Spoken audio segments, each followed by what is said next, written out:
Okay, I want to take a quick moment, explain my minor attack, what I'm looking for, what I do, and how it works for me. So anyway, I start out with the comp. It's a 45 minor comp, CC with more minors and a heal spell.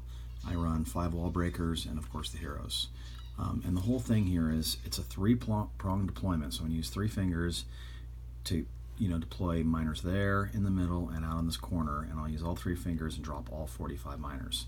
Then from there, I go drop CC, drop hero, drop hero, drop hero, drop the 5 wall breakers. Then from there, I'm going to apply heals to the 3 spots that I just deployed, kind of in a preferential order of what's getting hit by the CC. If I see that my attack is going up against Wiz Towers, I'll make sure to get healing quick. Wiz Towers can really rock a minor comp, especially a big batch of minors. But I'm going to put a place a heal, 3 separate heals on the bulk of wherever these units are going. Now, when they come in, they're going to attack that first unit. They're going to take that first unit out pretty quickly, and then they're going to move to the second one. When they do, I'm looking for which way they're going. If the bulk of them move here, I'm going to place my heal right behind that building. If they go out here, I'm going to place my heal behind, and kind of planning their movement. And it's not an exacting science. The main thing is to make sure that you get the heal on the bulk of the units. If they spread out, 3 go here and 15 go there, obviously put the heal there, not over there. So I'll place the 3 heals, I'll let the battle matriculate a little more, and then from there, if they're all consolidating down, and sometimes just by random movement they're all moved to the middle, if they do, I'll go 2 heals. And if they continue to stay spread out, I'll go 3 heals. So a round of 3 and then another round of 3.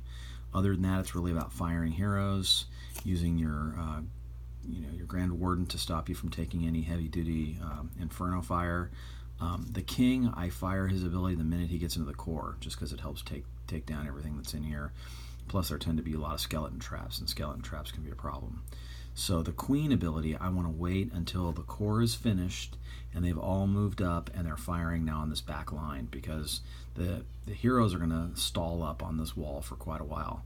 And almost every base has that. They got a core and then there's a backside wall. The minute the Queen moves to the backside wall and stops moving, I'll fire her ability, because she'll be able to take out 3 or 4 of these defenses quickly.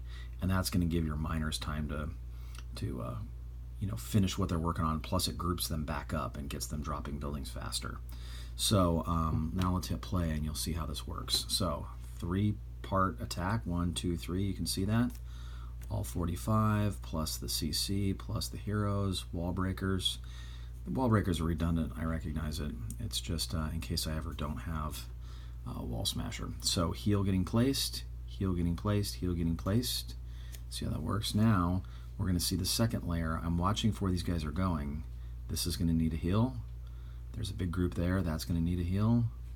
And I think I had a group in the middle. Oh, no, they're actually over here. So a heal drop there. So you can see 3 and 3.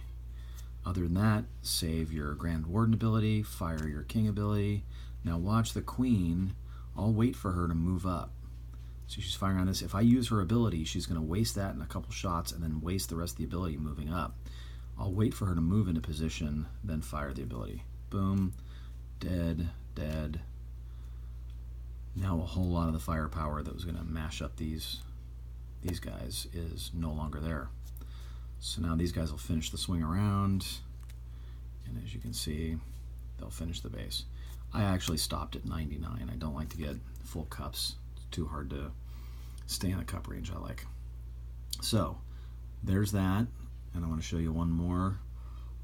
This one plays out a little differently.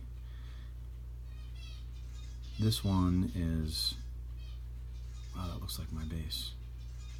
No, that's a defense, that's why. Like, wow, no wonder. Attack log, here it is. This one, same deployment. Now, one thing I do look for is I want to make sure that I take out the Dark Elixir Collector. I want to get her storage, I want to get the clan castle, and I also want to get any collectors that are out there. So I typically will take the fastest path to the storage. However, with all the collectors back here, I had to come this way or this way. Remember, Dark Elixir is your goal here, 4,000. I'll get plenty of the other goodies. So same composition, same deployment. So let's watch it. 3-prong hit. They come in, drop your CC. Now I'll get a heal down, I hope, relatively quickly here because that queen was present. I'll get another heal here and another heal there. Now if you'll notice, see, I moved him in because the units had already moved up.